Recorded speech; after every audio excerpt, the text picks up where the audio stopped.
آپ کے پاس کئی سہولتیں اللہ تعالیٰ نے دی، کئی چیزیں اس کے مقابلے میں دی، آپ کر سکتے ہیں، لیکن عورت کی سوچ یاد رکھیں، یہ بڑی چیز ہے، یاد رکھیں۔ میں جنرلی واقعات کو ریکارڈنگس میں نہیں سناتا ہوں، لیکن بس آپ لوگوں کو بتا رہا ہوں کہ سوچ کیسی تبدیل لاتی ہے۔ میں اپنی زندگی کا واقعہ دیتا ہوں، اپنی زندگی کا واقعہ دیتا ہوں کہ میرے جو والد تھے وہ 12th پاس،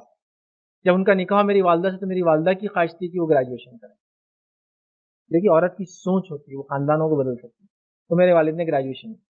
آنرس ہوتا تھا اس زمانے میں، بی آنرس، اور اس کا ایک سہولت ہوتی تھی کہ آپ تھوڑا جلدی کر سکتے ہو۔ والد نے وہ کیا، بی آنرس پاس ہو گئے، بی آنرس پاس ہو گئے، اور پھر آرامکو کمپنی کا ایک اشتہار آیا کہ بھائی سعودی آرامکو میں جاب، جو کہ گورنمنٹ کمپنی تھی اس زمانے میں، اس میں جاب کی اپارچونیٹی ہے، گریجویٹ چاہیے، والد صاحب گریجویٹ تھے، گریجویشن کے وجہ سے ان کو جاب لگ گئی، وہ سعودی چلے گئے۔ سمجھ رہے آپ بات؟ جب میں پیدا ہوا تو ان کی خواہش تھی کہ ان کا بچہ خوب پڑھے، اور میں پڑھنے میں ہوشیار بچہ تو نہیں تھا، ان کی خواہش تھی کہ میں پڑھوں، بہت کھینچے، مطلب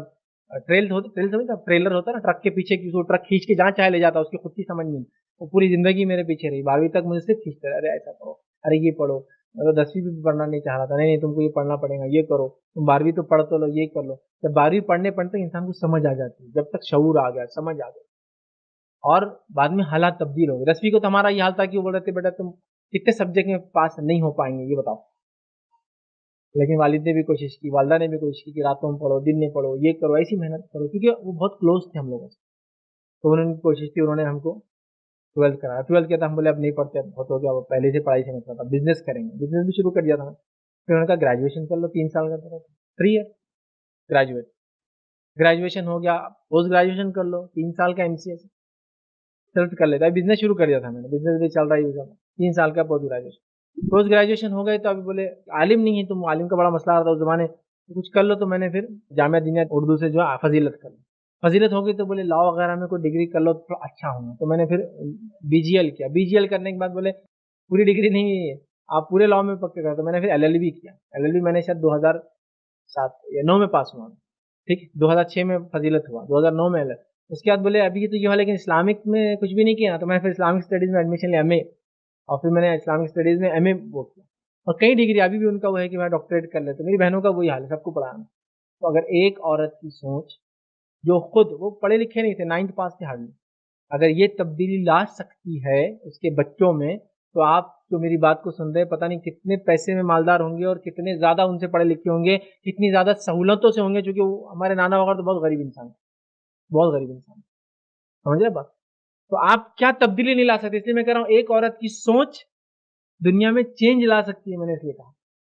آپ سمجھے، دنیا کو تبدیل کر سکتی ہے، دنیا کچھ تو تبدیل لا سکتی ہے یار، تو وہ سوچ ہوتی ہے، وہ ریلیشن ہوتا ہے بچوں سے، وہ سوچ، وہ خواب ہوتے ہیں بچوں کے لیے، ابھی ہم نے خواب ہی دیکھنا چھوڑ دیا، ہاں بس آئیڈیاز ہی کہاں ہے کہ کیا کرنا ہے، ہم کو تو کچھ سمجھتا نہیں۔ ابراہیم علیہ السلام کو دیکھیے آپ، ان کی دعاؤں پہ کبھی کبھار میں غور کرتا ہوں تو مجھے تعجب ہوتا ہے کہ ابراہیم علیہ السلام آج سے 7-8 ہزار سال پہلے گزرے ہیں، لیکن انہوں نے دعا کیا کی تھی، میری نسلوں کو ہدایت پہ رکھنا، میری ہر دعا ان کی انڈیویجول نہیں تھی، جنریشنز کی تھی، ہم کو تو اپنا بچہ بھی نظر نہیں آتا دعا دینے کے لیے کبھی، اور وہ جب بھی دعا دیتے تھے ان کے جنریشنز کو دیتے تھے، نسلوں کو دیتے تھے، تو انبیاء اتنا دور کا سوچتے ہیں، اتنا لانگ سوچے نا، ہم کو تو نظر آتا بس میری بیٹی کا اچھا ہو جائے، تو ان کی نسلوں کا اللہ اچھا،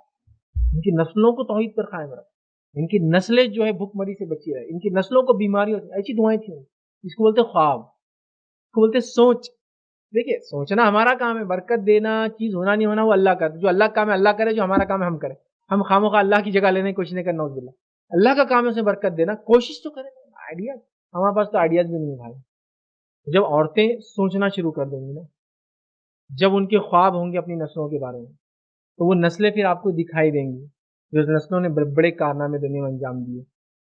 اور اگر یہ کہا جائے ہر کامیاب انسان کے پیچھے ایک عورت کا ہاتھ ہوتا ہے، تو یہ مثال میں رتی برابر میں سمجھتا ہوں کوئی غلط بات نہیں ہے، کیونکہ دنیا کے سب سے کامیاب انسان محمد صلی اللہ علیہ وسلم کے پیچھے بھی خدیجہ جیسی ایک عورت کا ہاتھ تھا، جو خود آپ سے اعتراف کرتے تھے ان کے انتقال کے بعد، بلکہ ماں عائشہ نے تو کئی بار کہہ دیا کہ اس بوڑھی کو اتنا یاد کرتے آپ کہ اس بوڑھی کو یاد کرتے کرتے آپ تھکتے نہیں، مجھے جلن ہو گئی اس عورت، جلن بولے تو یہ رش کے معنی میں آتا، سمجھے، رش بولے تو ہوتا ہے نا یار کیا اس کی بات کرتے، میری کی کرتے نہیں، تھوڑا سا ایک اندر ایک مادہ ہوتا، وہ کہتے تھے اس بڑھیا کو آپ اتنا یاد کرتے کہ مجھے ایک اندر سے جلن ہونے لگ گئی، دیکھیے خاتون کے احسان ہی اتنے تھے نا، جب پوری دنیا خلاف تھی وہ خاتون سپورٹ میں تھی، جب پوری دنیا ایمان لائی تھی وہ پہلی ایمان والی، اور علماء لکھتے ہیں جیسا کہ قابل نے حابل کا قتل کیا تو قابل کو قیامت تک ہر قتل کا حصہ ملے گا. تو خدیجہ نے چونکہ پہلا ایمان قبول کیا تھا, ہر ایمان قبول کرنے والے کا ایک حصہ خدیجہ کو جائیں گا. قابل نے یہ سوچ کے تھوڑی قتل کیا تھا کہ میرے کو پوروں کا گناہ ملے گا, گناہ تو مل رہا ہے نا. تو علماء لکھتے ہیں خدیجہ کو بھی ہر ایمان جو دنیا میں عورت لائیں گی اس کا ایک حصہ جائیں گا, چونکہ وہ پہلی ایمان والی تھی. انسانوں میں فرسٹ ایمان لانے والی ایک عورت تھی, مرد نہیں تھا, وہ فرسٹ عورت تھی خدیجہ. اور شہید ہونے والی فرسٹ ایک عورت تھی سمیہ. تو عورتوں نے بڑے بڑے کارنامے انجام دیے بھائی. ان کی سوچ, ان کی سمجھ, ان کی فراست, اور ان کی دور کی نظر, ان کے خواب اور ان کی خوابوں کو انہوں نے جو شرمندہ کیا اس کو عمل میں لا کے. تو بہرحال ویسے خواب دیکھنے کی ضرورت ہے. تو خواتین سے اسلام بہت کچھ چاہتا ہے. میں نے تو